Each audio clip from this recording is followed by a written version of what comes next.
No takže spravím taký krátky návod. Najskôr ukážem, ako sa tlačia štartovacie čísla.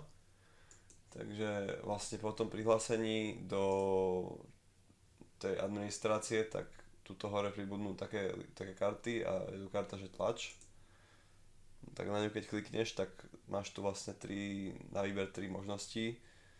Tak štartovacie číslo vyberieš a teraz je to rok 2026, ja teda pre ukážku vyberiem rok 2025. No a tu sú tri možnosti.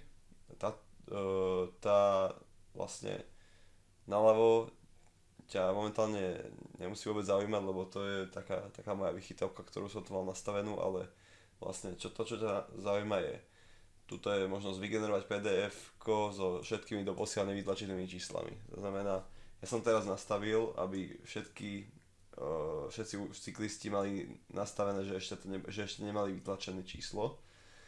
Takže keď na to kliknem, tak sa mi vygeneruje veľký PDF dokument, kde budú všetky štartovacie čísla.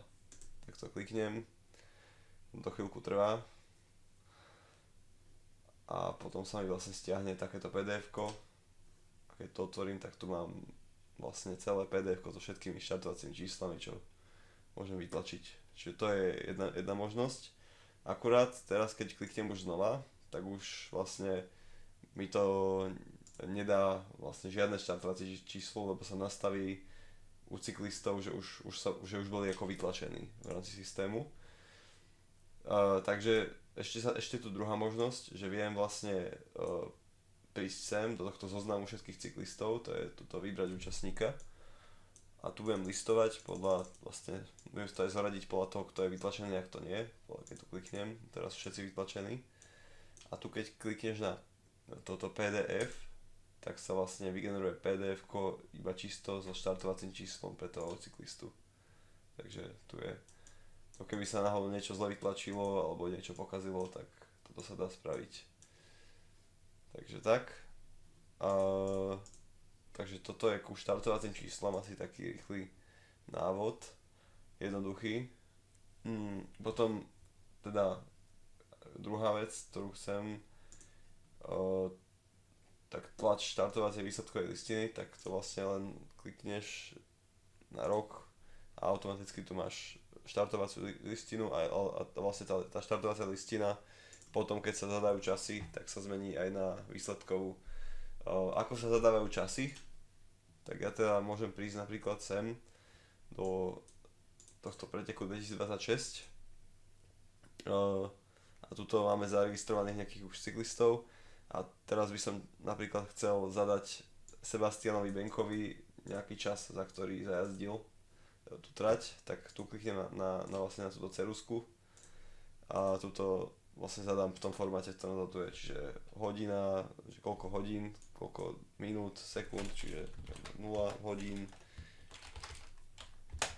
40 minút, 25 sekúnd a 32 milisekúnd. A dám uložiť, teraz to neurobím, lebo sa to tam prepíše, ale keby som dal uložiť, tak mu to nastaví čas.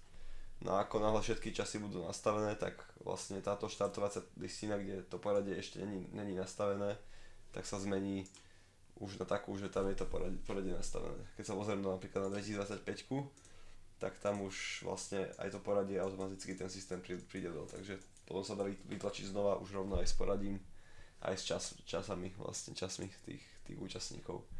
Takže tak. A potom ešte teda diplomy.